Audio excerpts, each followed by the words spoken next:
আসসালামু আলাইকুম বন্ধুরা, সোনিয়া কিচেনে আপনাদের স্বাগত। আজকে আমি বানাতে চলেছি চিকেন মোমো। খুব সহজ এবং সিম্পল পদ্ধতিতে আপনাদেরকে আমি দেখাবো।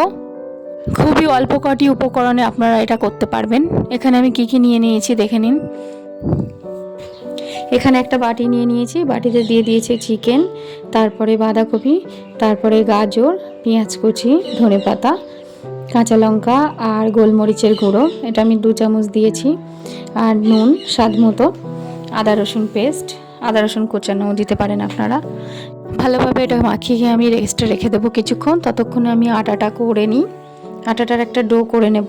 আটাতে একটু নুন আর একটু সাদা তেল দিয়ে দিয়েছি, দিয়ে ভালোভাবে মাখিয়ে অল্প অল্প পানি দিয়ে আটার ডোটা আমি করে নেব।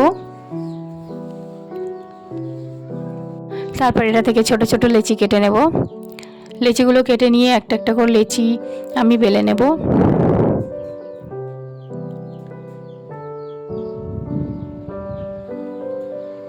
লেচির মধ্যে একটু পুর ভরে দিয়ে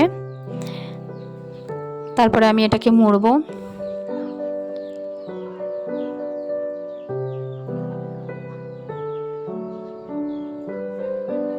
আপনারা যে যেমন শেপ পারেন সেটাই দেবেন। আমি যেটা পারি আমি সেটাই দিয়েছি। আমার দেওয়া শেপটাও আপনারা ট্রাই করতে পারেন।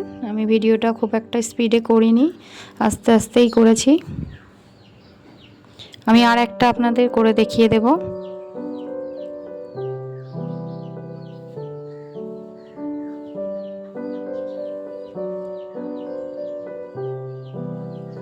দেখুন, এইভাবে ভাঁজ করে করে করতে হবে।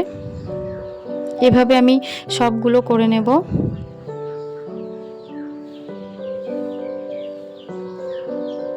সবগুলো আমার করা হয়ে গেছে। হাঁড়িতে পানি বসিয়ে দেবো, পানিটাকে ফুটিয়ে নেব। তারপর এরকম একটা ছিদ্র ডিশে আমি তেল ব্রাশ করে মোমোগুলো দিয়ে দেব, দিয়ে ঢাকা দিয়ে রেখে দেব। 10 মিনিট পরে আমি চেক করে দেখব।